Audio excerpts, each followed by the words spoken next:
কৈ দিয়ক 60 বছৰ হ'ল আপোনাৰ এতিয়া শুনিব শুনিব কৈ আছে না আমাৰ 60 টকা লাগিব মামা বৃদ্ধ পেঞ্চন বঢ়াই দিয়ক মামা অৰুণোদয় পইচা আমাক পইচা বঢ়াই দিয়ক আমাক বহুত অশান্তি কি কৈছে আইতা কি কৈছে কৈছো মামা কি কৈছে আপুনি পইচা বঢ়াই দিয়ক অৰুণোদয়টো লাগিব কওক। আমাক পইচা বঢ়াই দিয়ক মামা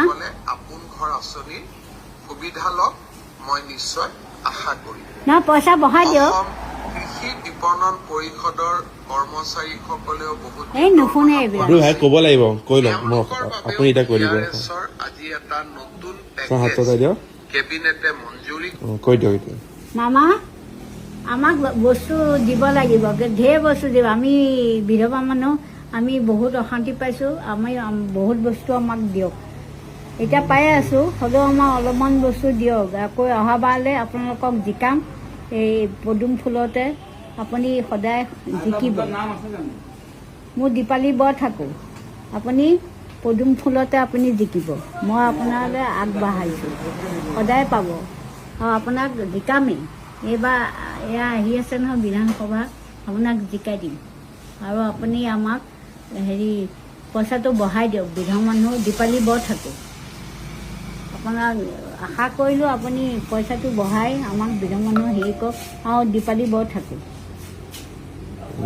কৰে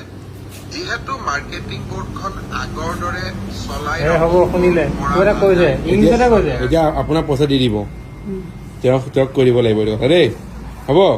আপুনি ক'লেনে নাই কি লাগে কৈ দিয়ক আকৌ এবাৰ চৰকাৰ কি কৈছে আপুনি হা চৰকাৰ কি কৈছে আপোনাক কি লাগে আৰু কওক এয়া মানে আমাৰ বিধৱা মানুহ চব বস্তুৱে লাগে আৰু আপোনাক এবাৰ বিধানসভাত আপোনাক পদুম ফুলত জিকাম আপুনি বহুতখিনি আশা কৰক আমি